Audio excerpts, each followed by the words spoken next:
20 meters above your head is one of the most romantic and bustling cities in the world, Paris, France. Up there is sunlight, music, and over 2 million people enjoying their lives. But beneath your feet hides a parallel empire of death. There is no light here, no sound, no signs of life. Only a constant chilling temperature of 14 degrees Celsius, 57 Fahrenheit, and the remains of over 6 million human beings, quietly watching you. This is the Paris Catacombs, a massive labyrinth made up of over 300 kilometers of abandoned mining tunnels. If you get lost down here, your phone won't have a signal. Your cries for help will be swallowed by thick limestone walls. And you will quickly realize that the only thing more terrifying than the darkness is your own mind. Today, we are going deep underground to find the souls who walked in and never came out. This is the Dark Archive. Before we descend into the dark, if you find yourself drawn to unsolved mysteries and dark history, please consider subscribing to the channel so you don't lose us in the algorithm. Now, turn off your lights. We are going down. To understand just how deadly this maze truly is, we have to go back to 1793. Out of this massive subterranean network, only a tiny fraction, about 2 kilometers, is open to tourists. The remaining 298 kilometers is an unmarked, completely illegal, restricted zone. And within these complex, capillary-like tunnels, the most infamous disappearance in catacomb history took place. His name was Philibert Aspairt. He was a doorman at a local hospital. One day in 1793, for reasons unknown, perhaps searching for a legendary stash of aged liquor hidden in the cellar, he took a lantern and walked into the tunnel entrance beneath the hospital. He wouldn't be seen again for 11 years. For 11 entire years, no one knew where he went. It wasn't until 1804 that a group of underground explorers, deep within an incredibly remote tunnel, found a fully skeletonized body. Through the rusted keys and hospital uniform buttons still clinging to his remains, it was confirmed. This was the missing Philibert. But the truly chilling part wasn't the fact that he died. It was where he died. According to records from the scene, Philibert's remains were found just a few steps away from an exit leading to the surface. Can you imagine the sheer despair he experienced in his final hours? At some point, the oil in his lantern ran dry.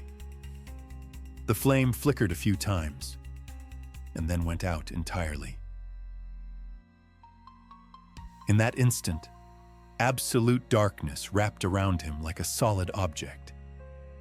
He was rendered completely blind. He crawled through freezing puddles, his fingers bleeding against the rough stone walls. He screamed for help, but the only response was his own echo. He was like a blind rat trapped in a massive maze, wandering frantically through 300 kilometers of catacombs. Ultimately, consumed by extreme cold, hunger, and terror, he gave up. He leaned against the wall and took his last breath. And he would never know that if he had just crawled a few more meters, he could have pushed open that door and seen the sun again. Here, geometry and darkness teamed up to execute the perfect murder. If Philibert's story feels too ancient, then this next incident brought the pure terror of the catacombs directly into the modern era. In the early 1990s, a group of illegal urban explorers known as cataphiles were navigating a flooded, deep-level tunnel when they found an old camcorder dropped in the mud. They managed to recover the tape inside. The video, now simply known as the lost footage, remains one of the most unsettling urban legends on the internet. For the first half of the tape, the footage is dark, but relatively normal. An unidentified man holding a flashlight and a camera is exploring unmarked territories. But as he ventures deeper, the environment begins to change. The water on the ground gets deeper, eventually rising above his knees. The walls around him narrow so much that he is forced to bend over, and eventually to crawl. And then, the most bizarre thing happens. He starts walking faster. His breathing becomes heavy and panicked. He's no longer just walking. He starts to run. What is he running from? In the tape, you don't hear the roar of any monster. You don't hear the footsteps of anyone chasing him. There is only his own increasingly frantic panting and the splashing of water as he runs. But through the shaking lens, you can feel a suffocating level of panic. He constantly looks back over his shoulder, his flashlight beam slicing helplessly through the darkness. But there is nothing there, only stone and bones. Eventually, his psychological defenses completely collapse. He drops the camera. With a heavy thud, the camcorder lands in the muddy water. The lens rests at an angle, pointing at a blank stone wall. Off camera, you can hear the man sprinting wildly through the water. The sound gets further and further away, fading until it is completely swallowed by the dark. Nobody knows who this man was, and nobody knows if he ever made it out alive. Psychologists who analyzed the footage believe he experienced something far worse than simply being physically lost. Extreme claustrophobia and sensory deprivation-induced hallucinations. In absolute darkness and total silence, to prevent itself from breaking down, your brain will start generating its own data. You might hear voices that aren't there, like someone calling your name. In your peripheral vision, you might see shapes twisting in the dark. He wasn't running from a monster. He was running from the absolute terror produced by his own mind. You might think that as long as you bring enough flashlights and modern equipment, you won't repeat these mistakes. But the catacombs have no respect for modern technology. In June of 2017, two teenagers, aged 16 and 17, decided to sneak into this underground maze looking for a thrill. They thought it would just be a cool, few-hour adventure. But they underestimated the cruelty of the maze. Soon, they strayed from the familiar paths. Their flashlight batteries died, and they were plunged into total blindness. For 3 days and 3 nights, 72 hours. Let's look at what they were experiencing during those 3 days from a physiological perspective. First, the temperature.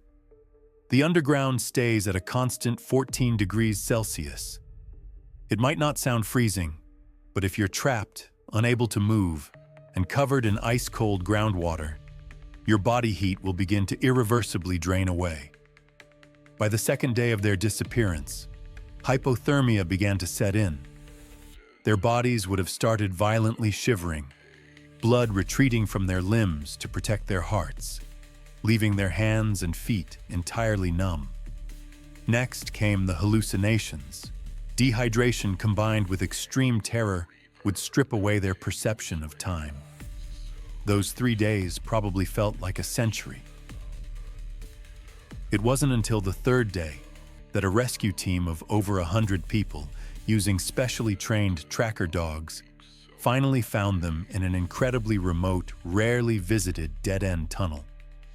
When discovered, both boys were suffering from severe hypothermia, clinging to life, without even the strength left to call for help.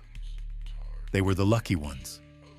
Had the dogs arrived just a few hours later, their names would have been added as 2 new members among the 6 million skeletons. Today, the streets of Paris are still bustling with traffic. The banks of the Seine are still crowded with people. But beneath the surface of this city, that massive 300-kilometer labyrinth remains quietly dormant in the dark. It doesn't need monsters.